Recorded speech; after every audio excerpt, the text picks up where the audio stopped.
Hi, you're on the Reddit Confessions channel. She blinked twice before saying it, like she was warming up her smugness. Maybe you'll finally apologize. I was holding a plate of scrambled eggs when she said it, as if we'd just been casually chatting all morning. But we hadn't spoken in 33 days. Not a single word. Not even a fake cough. I put the plate down slowly. Not because I was trying to be dramatic, but because my hand had started shaking and I didn't want to drop the damn thing. She was wearing that robe, the silk one with sunflowers, the one she only wore when she wanted to feel powerful or seductive or both. I stared at her. Sorry I didn't divorce you sooner, I said. That was the first sentence I'd said to her in over a month, and I made sure it landed like a slap. Her face didn't change at first. That's how I knew it hit. You don't smirk when your ego just took a bullet. She opened her mouth, but nothing came out. For the first time in 33 days, she was the silent one. I wasn't trying to win. I wasn't trying to be clever. I was just done. Done with her silent tantrums. Done with the way she weaponized stillness. Done with guessing if she'd slam the door or ignore me into madness. A month of being erased like some bad pencil sketch. And now she wanted an apology. Let me rewind. Not far, just 4 Thursdays ago. It started with a smoothie. She left it in the fridge. Neon green, unlabeled. I was running late. I drank it. Big deal, right? Apparently, that smoothie was sacred. When she got home and found it gone, she didn't yell. She just looked at the empty glass in the sink, raised an eyebrow like she was noting my execution time, and walked upstairs. That night, she slept in her office. The next morning, silence. I thought it was a joke, a dramatic little protest, but days passed, then a week, then 2. At some point, it stopped being awkward and started being terrifying. She moved around the house like I wasn't there, played music, made breakfast, laughed on phone calls with her sister, all while I became the ghost in our shared life. She'd even leave the dishwasher half full, like it was my job to finish her mess. Not a punishment, just a reminder. You're the side character now. You don't realize how loud silence is until it's all you hear. I tried everything. Made her favorite dinner, cleaned the garage, even left her a note saying we should talk or yell or something. She threw it away. And now here she was, 33 days later, tilting her head like a queen, addressing a peasant who forgot his place. Maybe you'll finally apologize.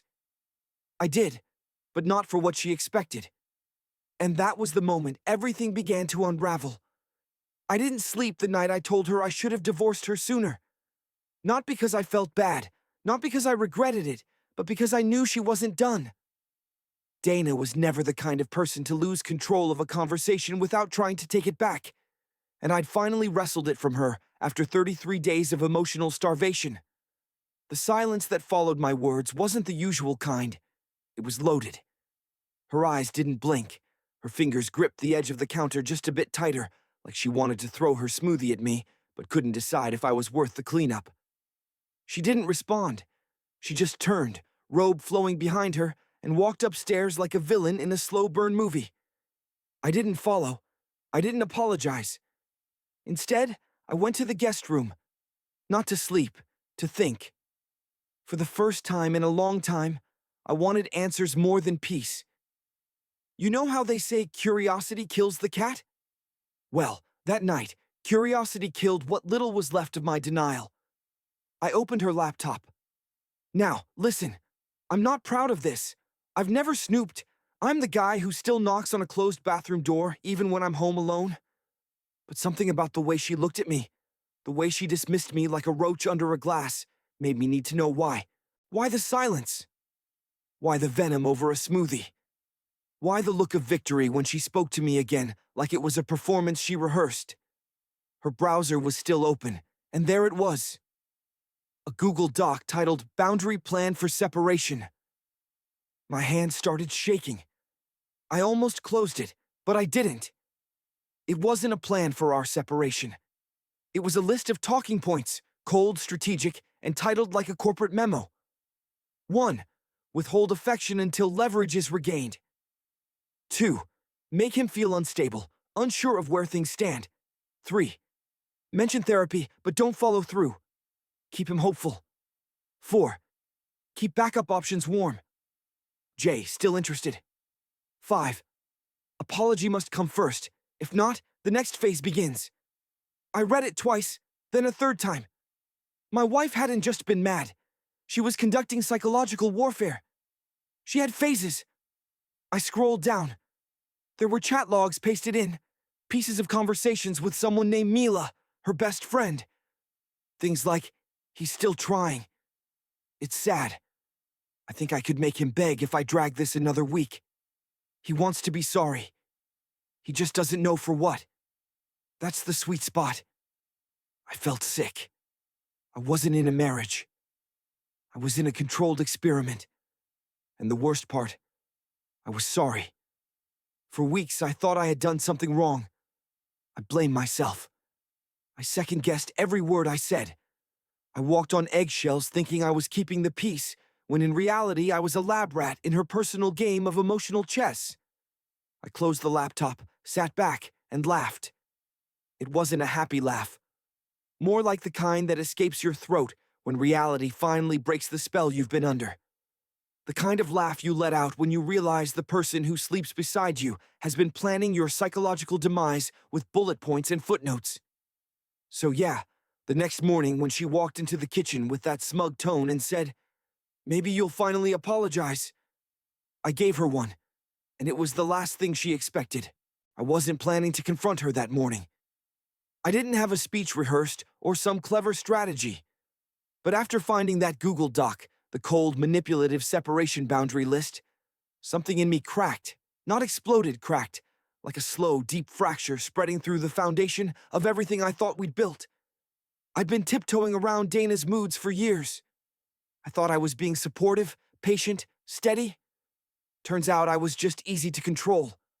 So, when I walked into the kitchen the next day and saw her standing there in her little robe, pouring that kale smoothie like nothing happened, I didn't hesitate.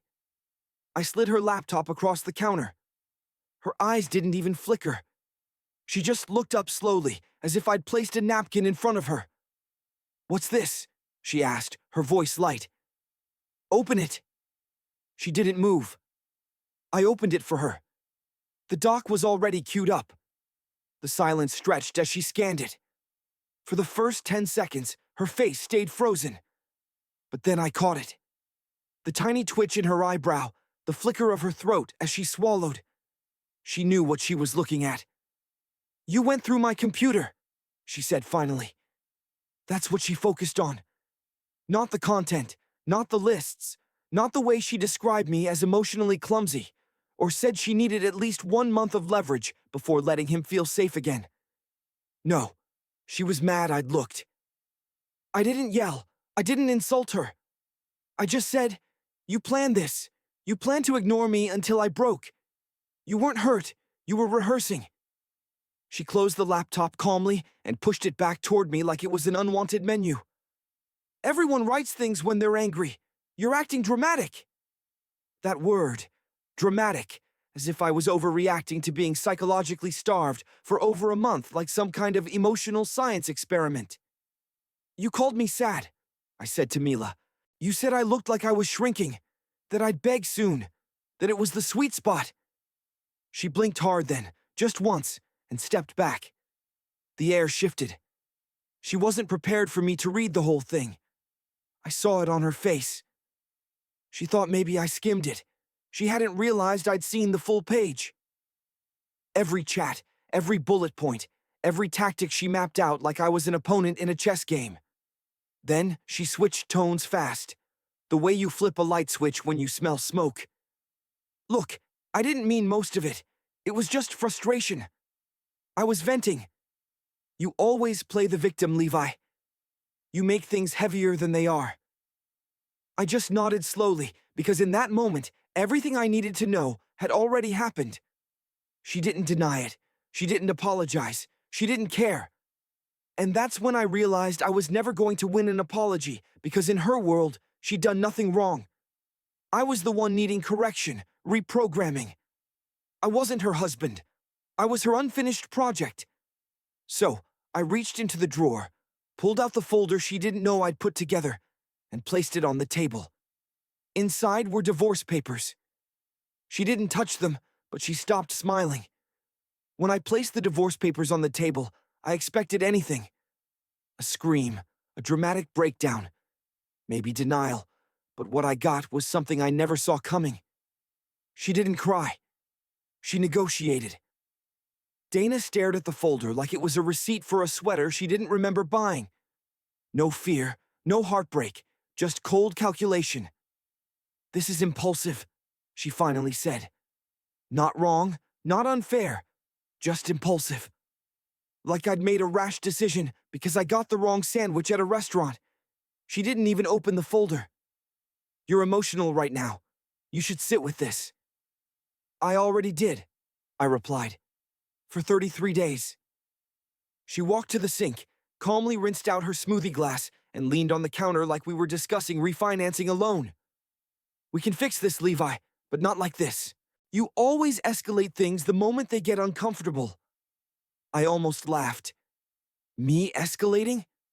I'd spent a month getting emotionally starved, wondering if I was even visible in my own house, and she still wanted to paint me as the overreactor.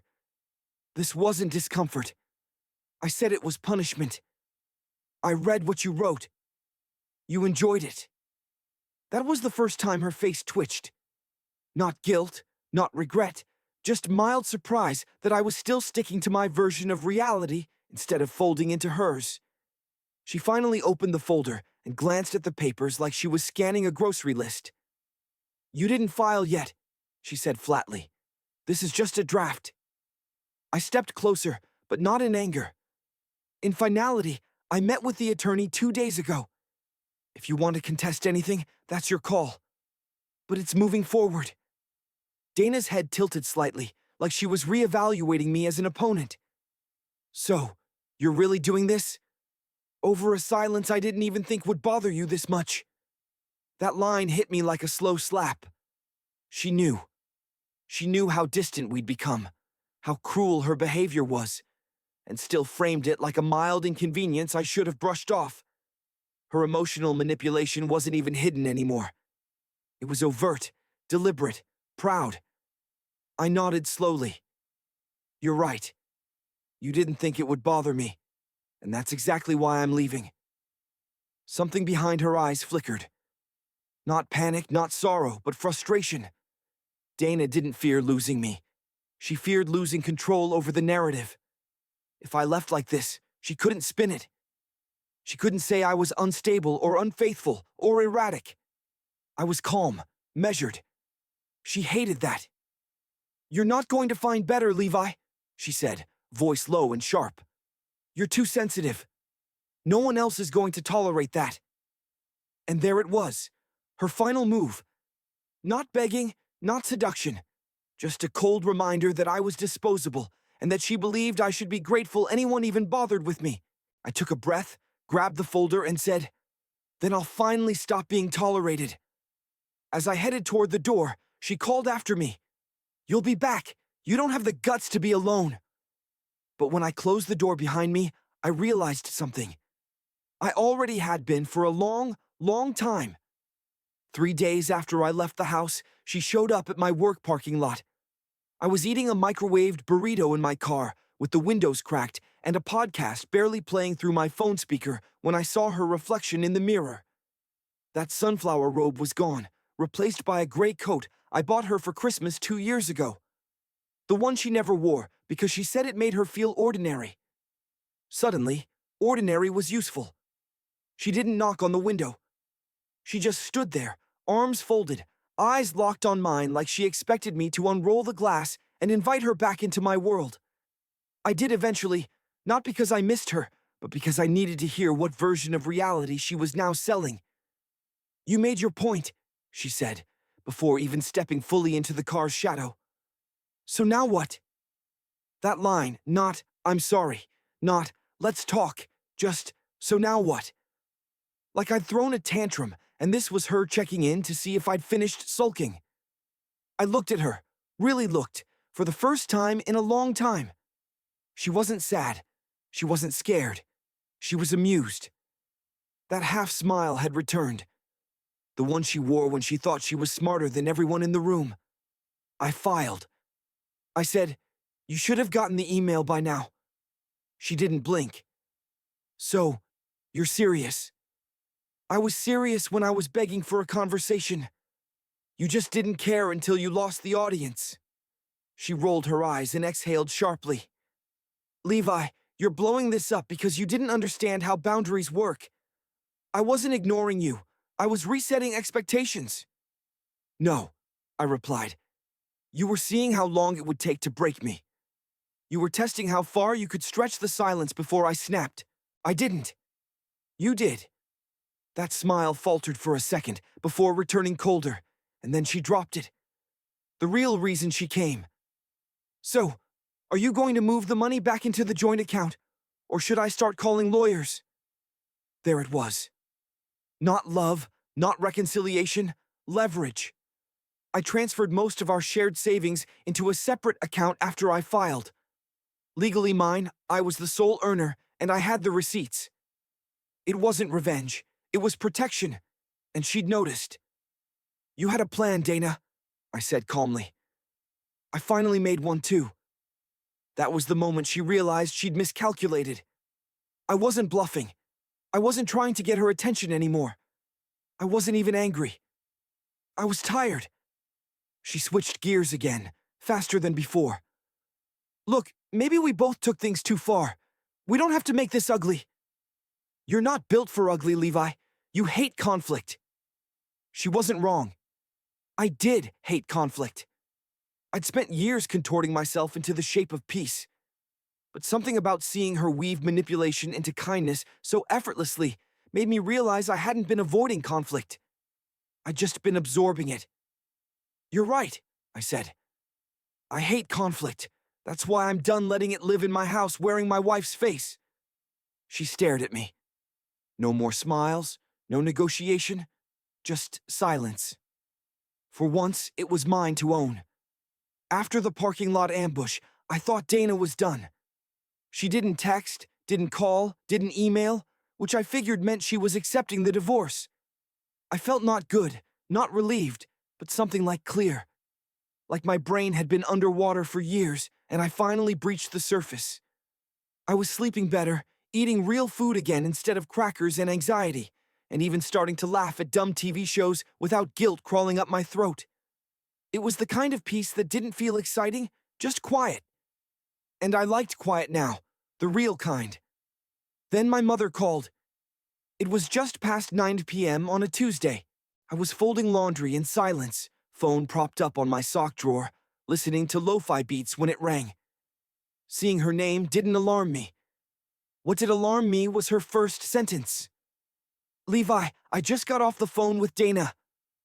I froze fully, arms mid-fold. Socks crumpled in my hand, like static had glued them together. I didn't say anything, just waited for the part I knew was coming.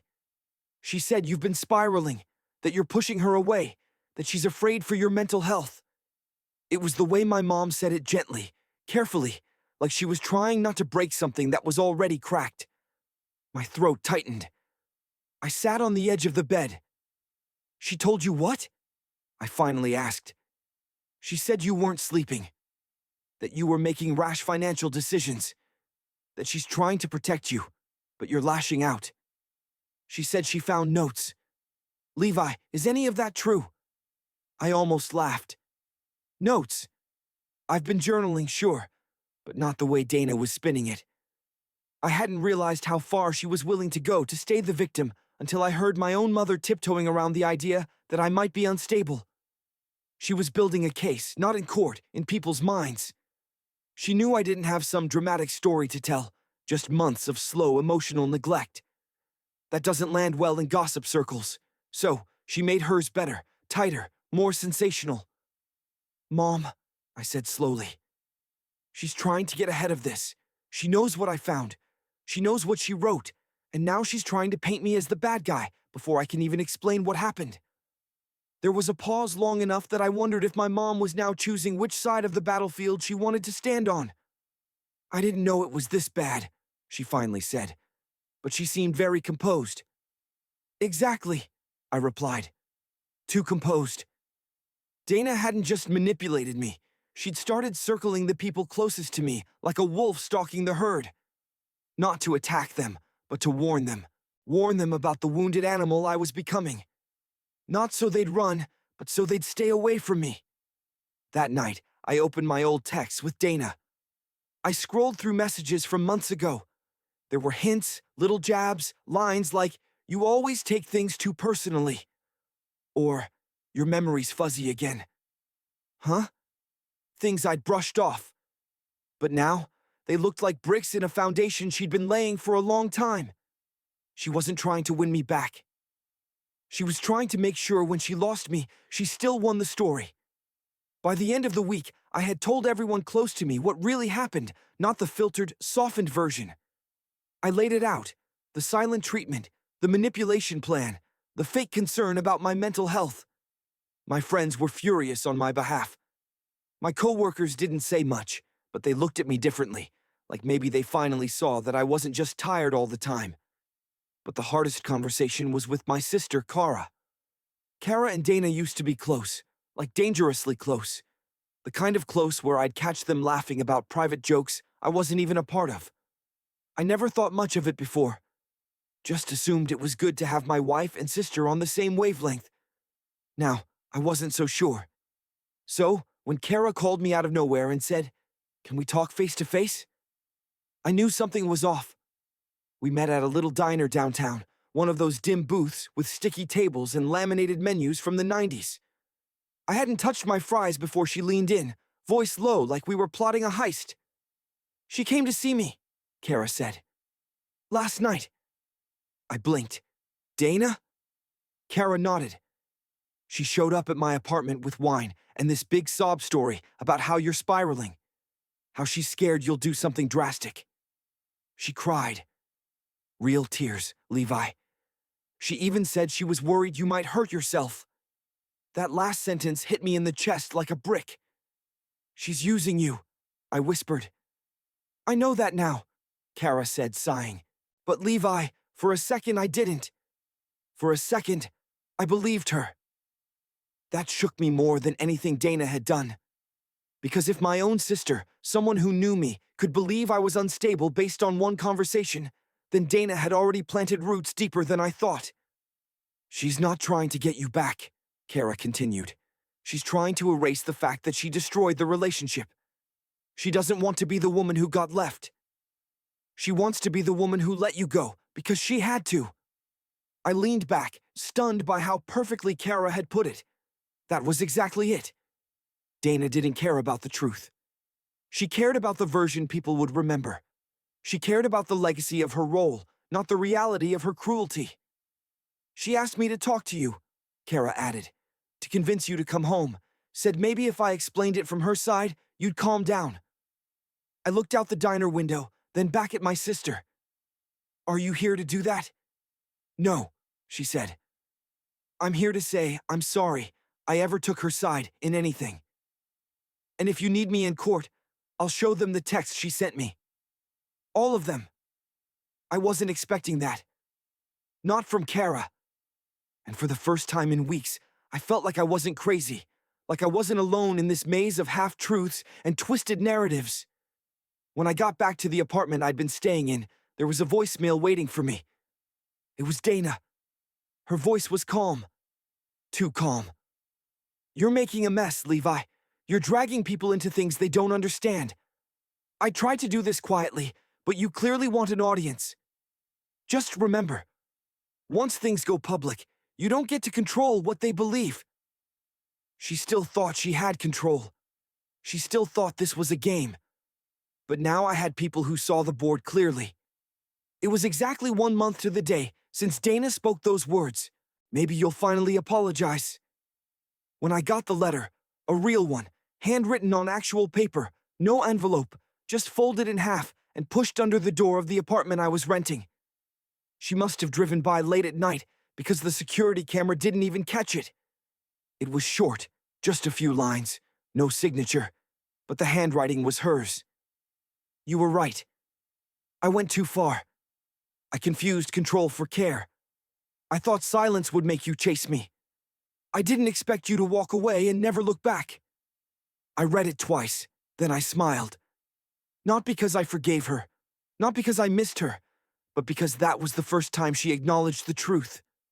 Not the version she built for others, not the half-sweet lie she sold to my sister or my mom. Just the truth written quietly, delivered in defeat. But I didn't reply. I didn't need to. You see, somewhere along the way, the pain stopped being about her. It stopped being about proving she was wrong or trying to make her feel what I felt. I wasn't chasing closure anymore. I was the closure. That weekend, I packed the last of my things. My lawyer confirmed the divorce would be finalized by the end of the month. No contest. Dana didn't fight it, probably couldn't. Not with what we had on record. She had finally run out of moves. And me? I started walking in the mornings again. Real walks, no podcasts, no overthinking, no analysis, just breath and pavement and sun. I called old friends. I said yes to an invite I would have normally dodged. I signed up for a cooking class, even though I still burned toast half the time. It wasn't some overnight transformation, but it was real. My quiet, but not the kind of silence that hurts, the kind that heals. Dana's story with me ended long before I said goodbye.